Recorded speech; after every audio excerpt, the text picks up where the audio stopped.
Hi, my name is Rutul Shah. My roll number is 1701044. I repeat 1701044. I am from Section A of I am Trichy, and I'll be talking about how NPA as an issue is affecting the Indian economy, or how adverse the impact is. So before I start my monologue, I'll be covering what NPA is.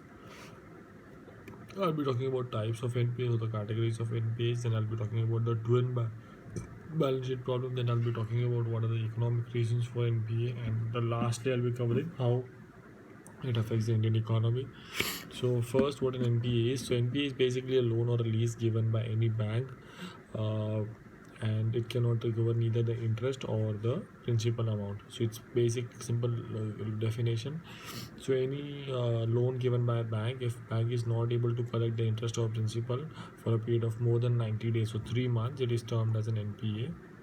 Furthering, what are the types of NPAs? So NPAs are basically classified into substandard NPAs, doubtful substandard assets, doubtful assets, and loss assets. So any any asset which remains in NPA for a period of up to 12 months is considered a substandard asset.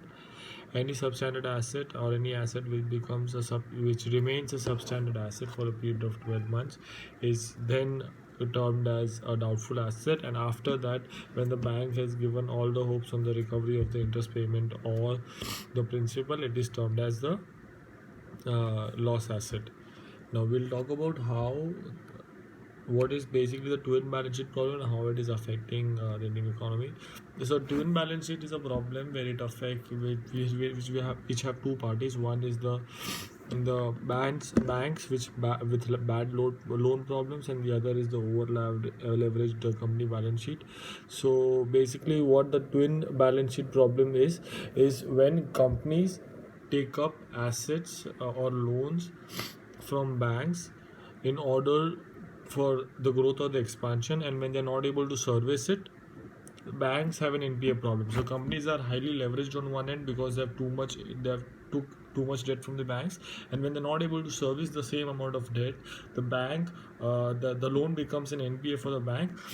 So there is a certain amount of a stop in the economic functioning of the entire scenario, because when companies take loan, they expect high revenues to come in, they expect a high return on investment, and on that basis the bank gives them the loan. But when the bank gives them the loan and they are not able to accept it, the companies are into a problem, which in turn are into a problem.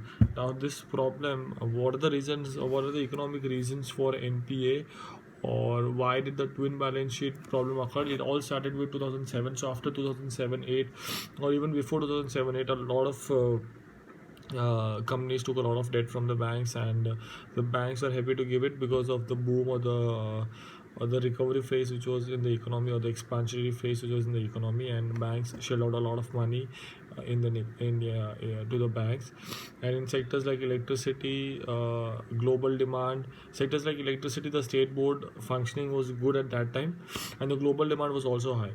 Come post 2008, when the crisis hit, when the entire economic functioning stopped at a particular moment, so what happened was the demand was low, the production was low, which in turn hurt the profitability of the companies, where they were not able to service uh, the debts. So according to an economic survey, roughly 40% of the companies had a debt service ratio of less than 1, which basically means that they were not able to generate enough profits to give the interest payments. Forget the principal amount. Then there are various other reasons that there was no professional management in the public sector banks. So the way the loans were given were maybe bureaucratic or were not proper. Now the impact of NPAs on the Indian economy is the fact that there is a certain loss in the banks, due to which the interest rate will go up, which will lead to less money supply in the Indian economy, which will lead to a weaker economy. It will hurt the retail customers. There'll be high inflation due to less, even though with a less money supply, there'll be high inflation and there'll be lower growth in the economy with a higher cost of capital. Thank you so much.